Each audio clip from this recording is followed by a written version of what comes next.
Caped Crusader and the all-new Batman!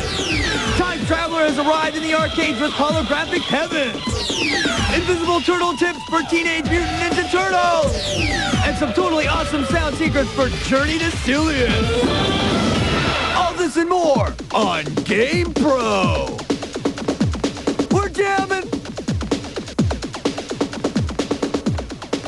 Hi everybody and welcome to GamePro. I'm JD Roth.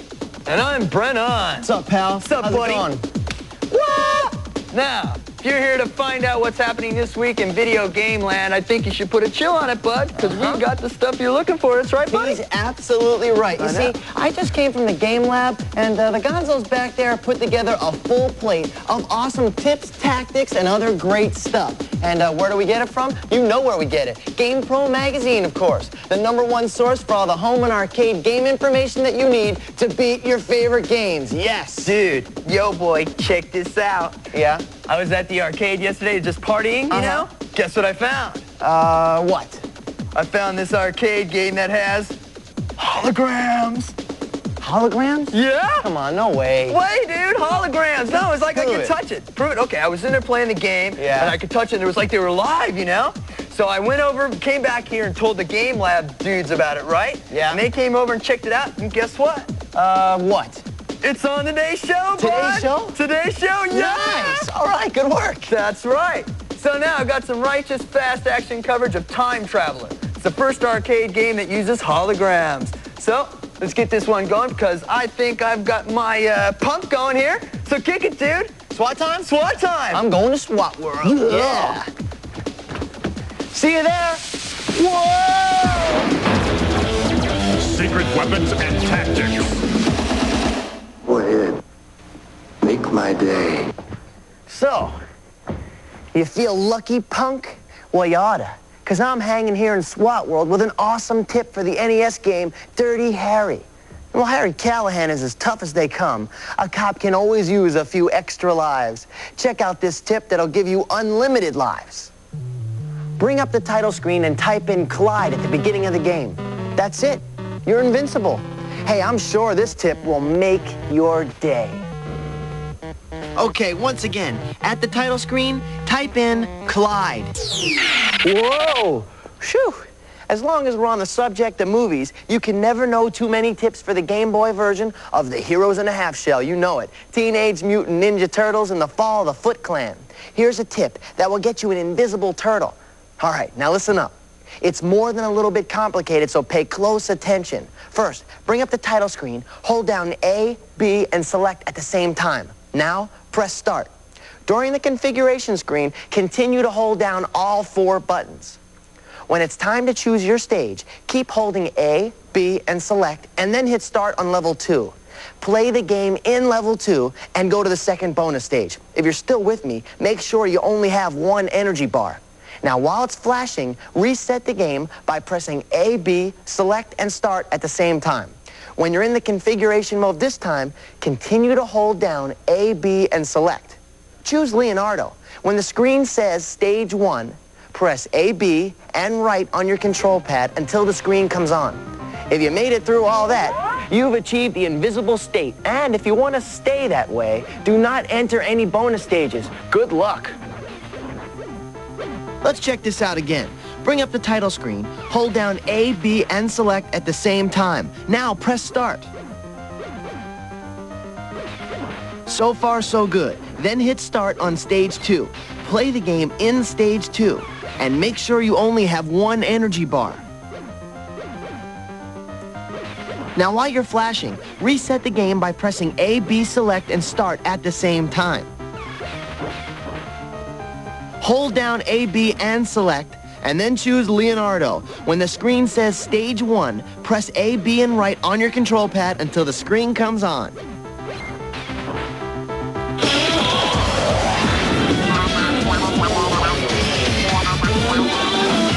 Hi, I'm Doug Jacobson from Vallejo, California. just been playing a Genesis game called Revenge of Shinobi.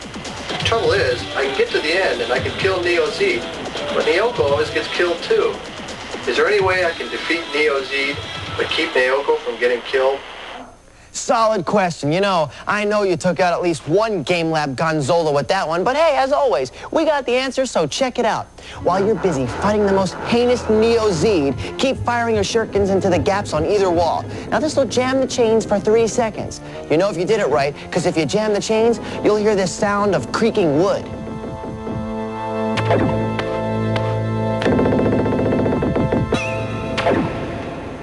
Now, if you want to keep Naoko alive, you got to jam the chains every 3 seconds without fail, or Naoko is no moro.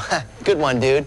You got the GamePro t-shirt, and it's in the mail. Now, remember, if you want to shoot a hot one at us, put it on tape and send it in. We'll give you the address right at the end of the show. I don't need this anymore.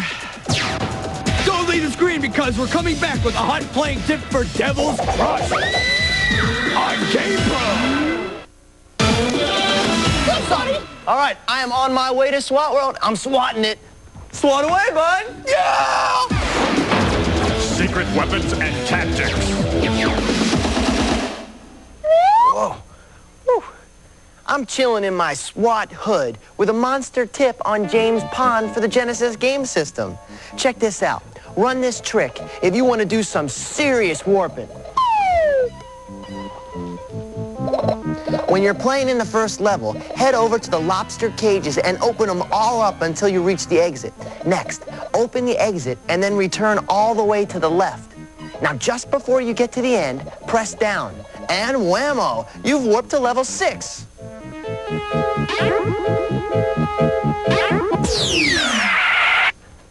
Here's a quickie that'll make Devil's Crush for your T16 last a whole lot longer. Because with this special code, you'll start the game with 924 million points and 73 balls. Hey, get out of there. Here it comes. Bring up the password screen and enter the following code. EFGHIJKLMB. That's all there is to it but to do it. There you go, 924 million points and 73 balls. Nice.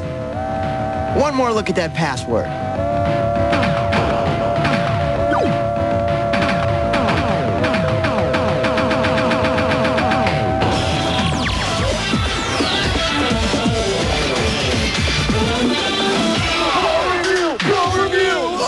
It's Pro Review time, so let's check out what the Game Lab goofballs have to say about Battletoads for the Nintendo Game Boy.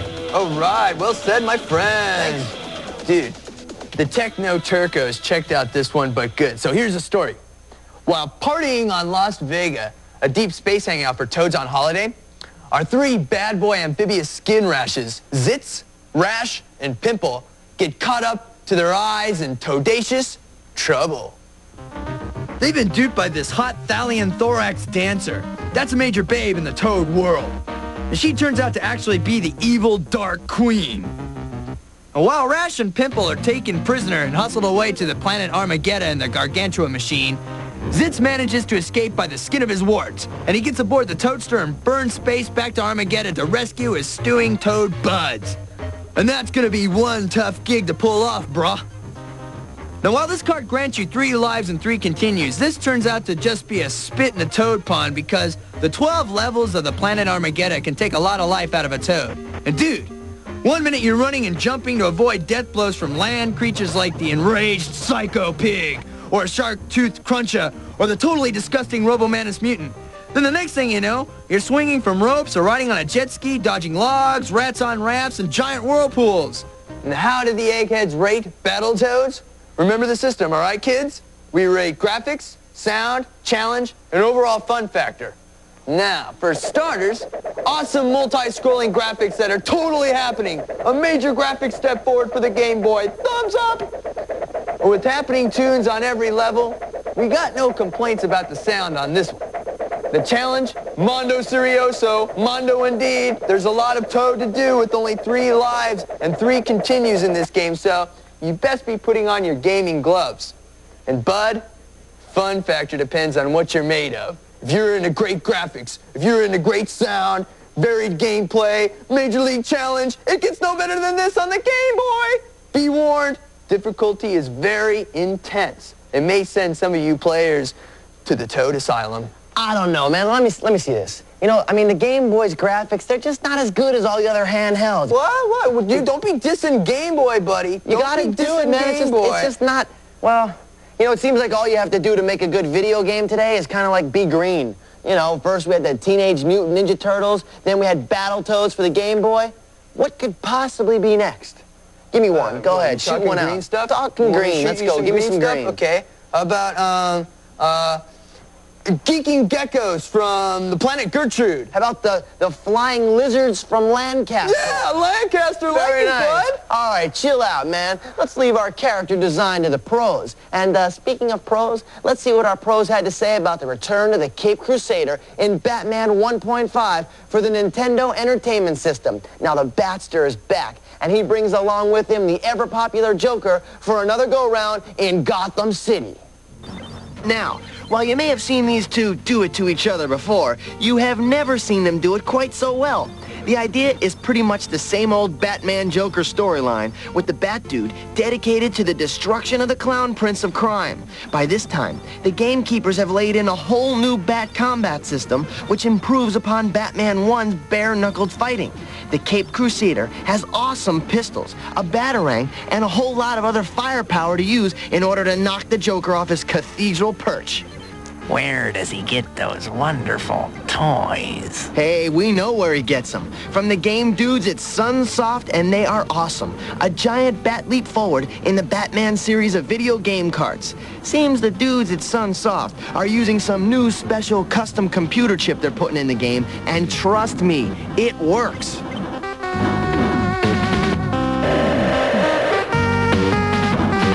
How'd we rate it? I'm gonna tell you. The graphics are totally excellent, especially when it comes to the visuals of the Batman himself. The size of the characters are nearly 3 times as big as the original game, and when that Bat Dude moves around, it is like the real thing. The theme music is happening, with new tunes on every level of the game, while the call from the Commissioner Gordon puts the crime-fighting skills to the test. We gotta say, the weapons are kinda cool, but the first Batman was more of a thumb sprainer than the new version.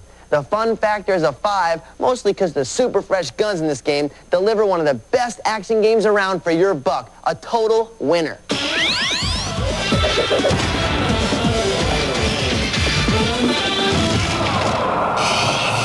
Whoa. Oh. Well, you know, it seems like every time we show up here to do a show, there's some brand new techie thumb sprainer which out-techs whatever technological treat we tried the week before, you know? Easy said for you. Well, we've done it again because today we got a terrific tape of technological treat called Time Traveler, and it's running on hot, baby, right at the arcades. That's right, bud. Now, billed as the first hologram game to reach the arcades, this big, true-to-life-like game puts you in the part of a pistol-packing cowboy who's been recruited by the Galactic Federation of Baghdad's renegade scientists from the future. Now, seems that this mad scientist dude has disrupted the time continuum. Your chase covers these 7 time sectors going back to 50,000 BC, passing through modern times, and going way forward into 2552. But wherever you go, things are always the same. You got a whole lot of these bad guys waiting to take you on. You got cavemen and drug dealers and zombies and outlaws and mad magicians, and they materialize out of thin air. So you got to be really quick on your trigger, all right? Now, the game uses real live actors and actresses who move and groove, and the cinema quality images that kind of feel like they're in a play rather than on a TV screen. And one nice thing about having control of a time traveler, if you make a fatal error, you can relive the time, and then you get a chance to replay the scene. It's studly. Very cool game. Well, we gotta say that the action in Time Traveler may not be up to the standards of hardcore, down and dirty arcaders. The graphics and wild background effects are a major step forward in techie-dom and a really good start on what looks like to be a brand new generation of hologram-style arcade games. So get in line. Get in line indeed. You're up first, man. Go for it. Thank you, my friend. Sega. Whoa, man.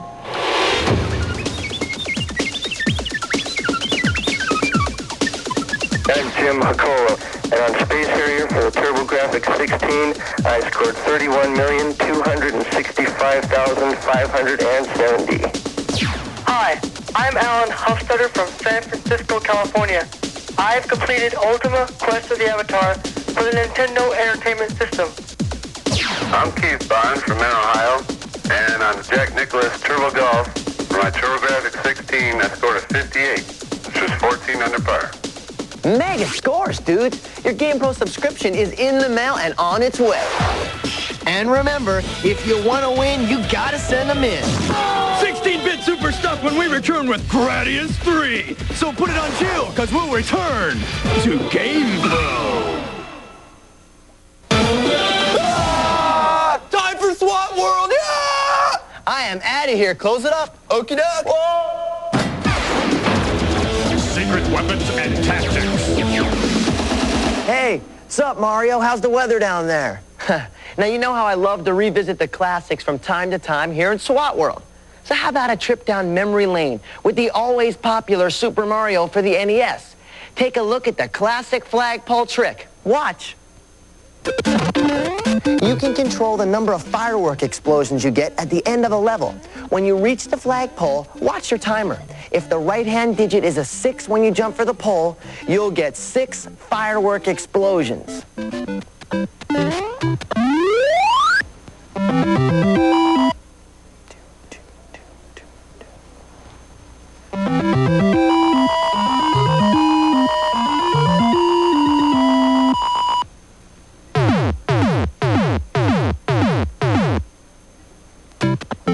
If the right-hand digit is a 3, you'll get 3 explosions.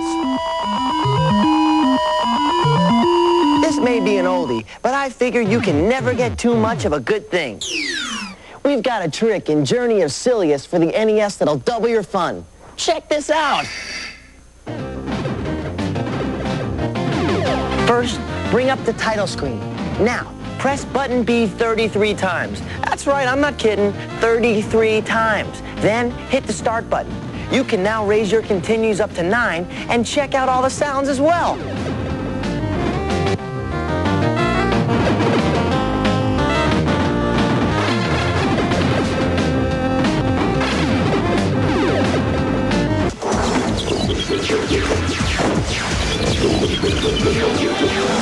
Yeah! Hey, bud. What's up, man? I don't know.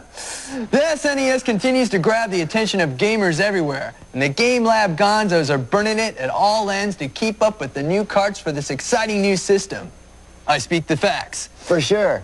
Thank you. Now, after all, they want to be sure that you get the real deal info on where to spend those hard-to-come-by bucks, right? Very hard to earn. Very, very hard. Indeed. So this week, we got the goods on 2 brand new carts for the SNES, Gradius 3 and Super R-Type. Now, we thought we'd shoot them to you in a quick rundown so you'd really know what's up in video gaming. Very smart of you. Thank you. You're welcome.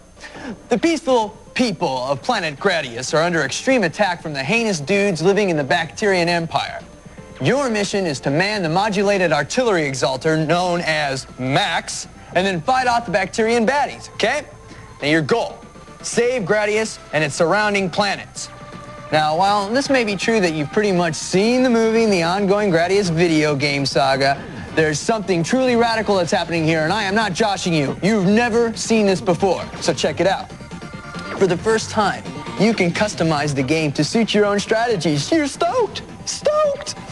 You can assign the buttons on your joypad so that you can choose which button controls firing, which one powers up. And even more awesome is the edit mode, which lets you specifically design the max weapon system by choosing from a selection of lasers and a variety of shields. Totally and completely excellent. Now, once you put together a dream team of weapons and shields, you've got about 10 levels of action with Mondo bosses at the end of each one, okay? I think you're gonna have to go for this one, dude, if for no other reason than just check out how it feels to program your own destiny. You know, that's really tough. I always wanted a game where I could pick my own things to do, you know what I mean? Same here, bud. That must be ESP or something. All right, let's break down the new cart Super R-Type. Now, you might remember the R9 Space Fighter from those R-Type games for the Sega and Game Boy systems, or you might even remember it from the arcade game. Well, this old Space Fighter's back to challenge and destroy the Bido Empire, and dude, he has been overhauled big time. Remember the awesome Mega Blast you used to get out of the R9 when you held down the fire button? Hey, that's nothing anymore, because you're not going to believe what you get now. Yeah, well, you still get the Mega Blast, but if you keep your thumb down on the button a little longer, stronger, check out the devastating energy spheres that obliterate just about everything on the screen. Very nice. The dudes at IREM who make this game told us it took 4 programmers, 5 artists, 3 music programmers, and an editor 9 months to create Super R-Type. Wow, it really shows, let me tell you. This card has some of the best game graphics ever. Oh, yeah, I gotta warn you. If you give up easy or burn out at a low flash point, you might want to pass Super R-Type on to your dog, because this one is as tough as it gets. Get hot! Move it or you lose it, bud! There's a lot more coming! Next!